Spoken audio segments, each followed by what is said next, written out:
Çka e ti bon dhe jasë këti? Jam të lëp kualitetin, ku gjindët në këtë rast kualitetin.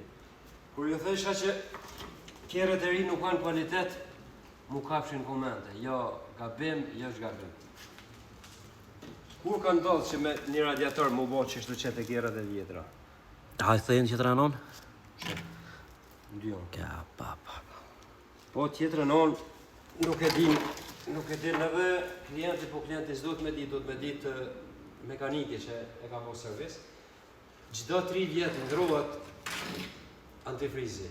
Nuk është një herë ja qet edhe as po ngrihet mirë është. Çdo 3 vjet do të ndrohet.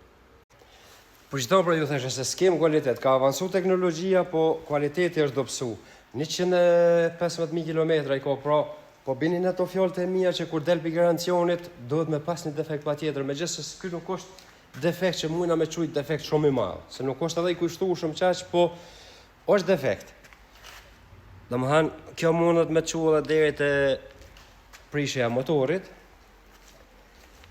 Po në tjetrën ndoshta edhe nuk ka pas faj se nuk ja ka ndru antifrizin asnjëherë. Antifrizi ndrohet çdo 3 vjet. Por ndryshe ai trashet edhe krijon do grimca sikur lloj moze mrena, edhe sot